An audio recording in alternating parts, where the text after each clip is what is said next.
Баршаларыңызға сәлем достар, менің каналыма қош келдіңіздер. Бүгін мен сіздермен жұмсақ, үлпілдек болып шығатын бауырсақтардың рецептісімен бөлісемін.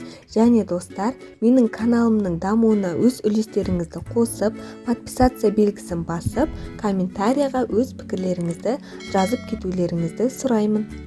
Ыдысқа алдымен жылы су, жылы сүт, қант, тұз және де ашытқымызды салып, барлығын жақсылап араластырамыз.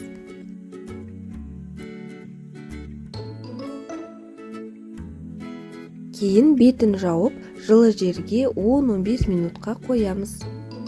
Бетінде осындай көпіршіктер пайда болуы тиіс. Енді оған сұйық майымызды құйып, араластырамыз. Ұнымызды електен өткізіп салып, қамыр електен боламыз.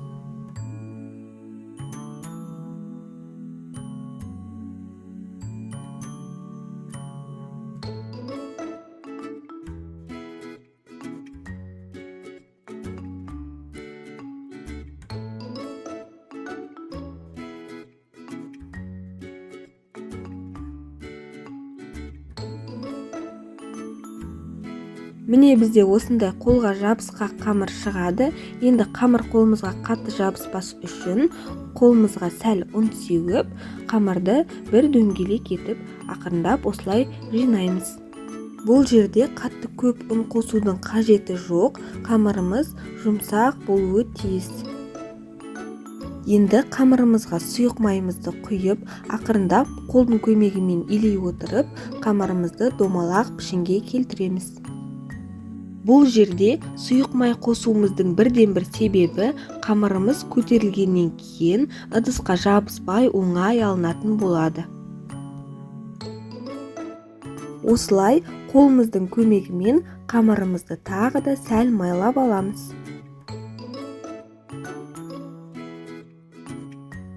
Енді қамырымыздың бетін жылылап жауып, шамамен 1 сағатқа жылы жерге қоямыз. 1 сағат өткеннен кейін қамырымыз осылай көтерілді. Енді қамырымыздың иін қайтарып, бір рет қолымызбен басып аламыз. Кейін жылы жерге қайтадан бетін жауып, шамамен 20 минутқа қоямыз.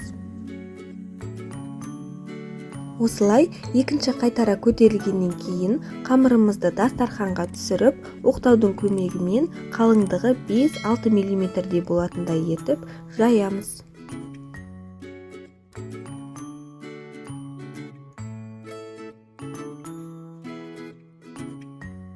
Кейін өздеріңізде бар домалақ формамен бауырсақтарымызды осылай кесіп аламыз.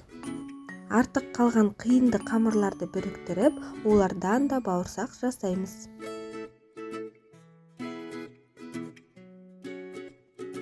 Орташа отта қызып тұрған майға бауырсақтарымызды саламыз. Бауырсақтардың ортасын осылайынан қолдың көмегімен ақырындап басып салған дұрыс.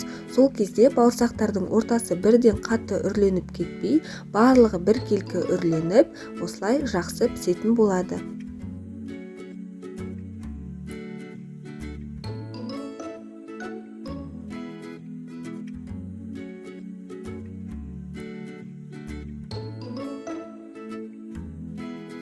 Осылай бір жақ беті қызарғаннан кейін екінші жағына аударамыз.